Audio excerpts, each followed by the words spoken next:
Hello বন্ধুরা, আমি অনু update with অনু চ্যানেলে তোমাদের স্বাগত। আমি চলে এসেছি কথা সিরিয়ালের আপডেট নিয়ে।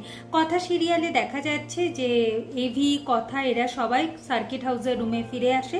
তারপর ওই ধাঁধার মানে খুঁজে বের করে। এরপর গগন বাবুকে জিজ্ঞাসা করে যে মাধবের বাড়িটা কোথায়, আর আপনি জানেন যে আপনাদের এই মন্দির থেকে ভাস্কর্য সব বাইরে পাচার হয়ে যাচ্ছে। যেটা শুনে গগন বাবু অবাক হয়ে যায়, বলে সত্যি তো, মাধবকে তো তাহলে হাতে নাতে ধরতে হবে। চম্পা এই সমস্ত কথাগুলো লুকিয়ে লুকিয়ে শোনে আর মাধবকে ফোন করে জানাতে থাকে।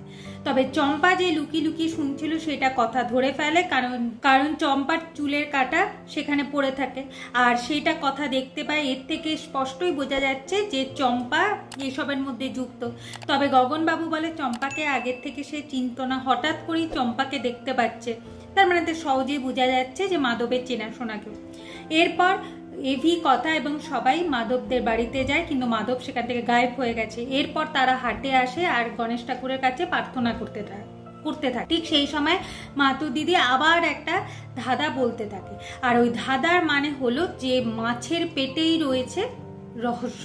মাছের পেট খুললেই ওই মন্দিরের ভাস্কর্য রক্ষা করা যায়। আগামী পর্বে দেখা যাচ্ছে মাধবকে হাতে নাতে ধরবার জন্য এভি কথা একটা প্ল্যান করে ফেলে।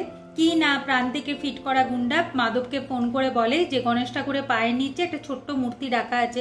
মাধব বলে চিন্তার কিছু নেই, ঠিক টাইমে ওটা আমি সরিয়ে ফেলবো।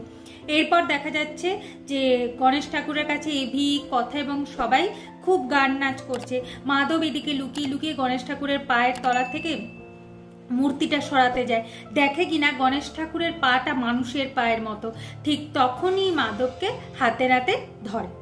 এভাবে আজকের পর্বটা শেষ হয়ে যাচ্ছে। আশা করি আজকের পর্বটা তোমাদের ভালো লাগবে। ভিডিওটা দেখবার জন্য আর আপডেট উইথ অনু চ্যানেলের পাশে থাকবার জন্য অসংখ্য ধন্যবাদ।